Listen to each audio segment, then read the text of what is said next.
വിഷ്ണു ക്രിയേഷൻ്റെ ഏറ്റവും പുതിയ വീഡിയോയിലേക്ക് സ്വാഗതം. വിഷ്ണു ക്രിയേഷൻ്റെ സംസ്ഥാനത്തെ വാർദ്ധക്യകാല പെൻഷൻ, വിധവ പെൻഷൻ, ഭിന്നശേഷി പെൻഷൻ, അവിവാഹിത പെൻഷൻ എന്നിവ വാങ്ങുന്നവരുടെ വീട്ടിൽ ഡിസംബർ 2 മുതൽ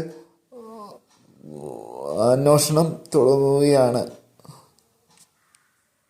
ഇതിൻ്റെ വിശദ വിവരങ്ങളിലേക്ക് കടക്കുന്ന മുമ്പ് ചാനൽ ആരും സബ്സ്ക്രൈബ് ചെയ്യാതെ കാണരുത്. ഒരു റിക്വസ്റ്റാണ്. എല്ലാ വീഡിയോയും നിങ്ങളെ തേടിയെത്താൻ ഈ ചാനലൊന്ന് സബ്സ്ക്രൈബ് ചെയ്ത് ബെല്ലൈക്കൺ എനേബിൾ ചെയ്ത് വയ്ക്കുക. പാവപ്പെട്ടവരുടെ ക്ഷേമ പെൻഷൻ 10,000 കണക്കിന് അനർഹർ വാങ്ങുന്നതായിട്ട് റിപ്പോർട്ട് ധനമന്ത്രിക്ക് കിട്ടിയ കാര്യം എല്ലാവരും അറിഞ്ഞു കാണും. സർക്കാരിൽ നിന്ന് ലക്ഷങ്ങളും 10,000ങ്ങളും സർക്കാരിൽ നിന്ന് വിരമിച്ച ആളുകളും സർക്കാർ പെൻഷൻ കൈപ്പറ്റുന്നവരും ഇതിൽ ഉൾപ്പെട്ടിട്ടുണ്ട്. അധ്യാപകർ മുതൽ ജീവനക്കാർ വരെ ഇതിൽ ഉൾപ്പെട്ടിട്ടുണ്ട്. BMW കാറ്, മാളിക പണിത് സൂപ്പറായിട്ട് ജീവിക്കുന്നവരും പാവങ്ങൾക്ക് കൊടുക്കുന്ന പിച്ചച്ചട്ടിയിൽ കൈയിട്ട് വാരിയിട്ടുണ്ട് എന്ന് സർക്കാരിന് അറിവ് കിട്ടിയിട്ടുണ്ട്. ഇവർക്ക് ഇതിൻ്റെ കർശനമായ നടപടിയാണ് പുറത്തു വരാൻ പോകുന്നത്. പലിശ അടക്കം ഇവരുടെ കയ്യിൽ നിന്ന് പിടിച്ചെടുക്കാനാണ് തീരുമാനം. തദ്ദേശ സ്ഥാപന തലത്തിൽ വീടുകളിൽ അന്വേഷണം ആരംഭിക്കുന്നത്. പല പഞ്ചായത്ത് മുനിസിപ്പാലിറ്റി ഓഫീസറും ധനികരാണെന്ന് അറിഞ്ഞിട്ടും പെൻഷൻ പട്ടികയിൽ ഉൾപ്പെടുത്തി എന്ന് ആണ് റിപ്പോർട്ട് വരുന്നത്.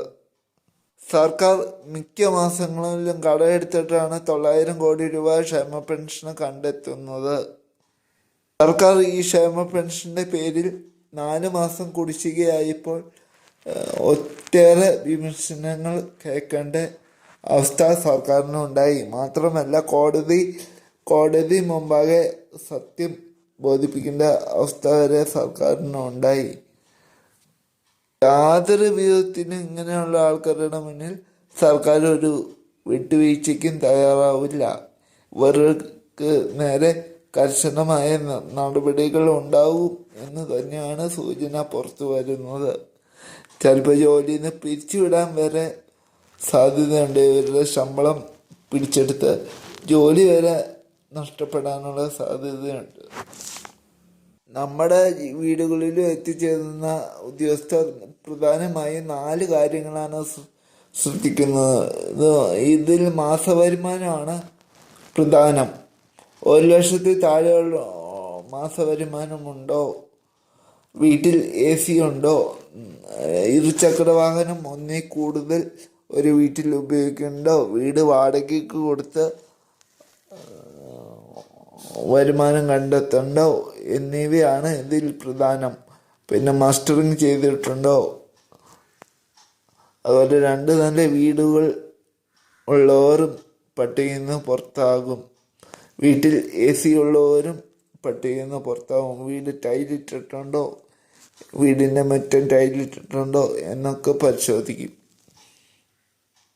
എന്തായാലും ഇതിന് നിയമ നടപടി ഉടൻ ഉണ്ടാകും എന്നാണ് ഇപ്പോൾ കിട്ടുന്ന സൂചന.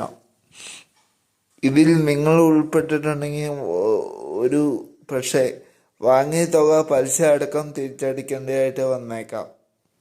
അതല്ലെങ്കിൽ നിങ്ങളുടെ പെൻഷൻ, ഇതുവരെയുള്ള പെൻഷൻ സസ്പെൻഡ് ചെയ്ത് ഇനി മുതൽ പെൻഷൻ കിട്ടാത്ത രീതിയിലാകും. ഇതിൽ 2 കാര്യങ്ങളിൽ ഏതെങ്കിലും ആയിരിക്കും നിങ്ങൾക്ക് എതിരെ വന്ന നടപടി. അപ്പോൾ എല്ലാവർക്കും ഈ അറിവുകൾ ഷെയർ ചെയ്ത് കൊടുക്കുക. ഇതുപോലത്തെ പെൻഷൻ അറിവുകൾക്കും സർക്കാരുകൾക്കും വേണ്ടി ഈ ചാനൽ സബ്സ്ക്രൈബ് ചെയ്യുക. കൂടുതൽ ആൾക്കാരിലേക്ക് ഷെയർ ചെയ്യുക. നിങ്ങളുടെ അഭിപ്രായങ്ങൾ കമൻറ്റ് ചെയ്യുക. നിങ്ങൾക്ക് അറിയേണ്ട നിർദ്ദേശങ്ങൾ കമൻറ്റ് ചെയ്യുക. എന്നെ പോലെയുള്ള ചെറിയ യൂട്യൂബർമാരെ ഒന്ന് സപ്പോർട്ട് ചെയ്ത് സഹായിക്കുക.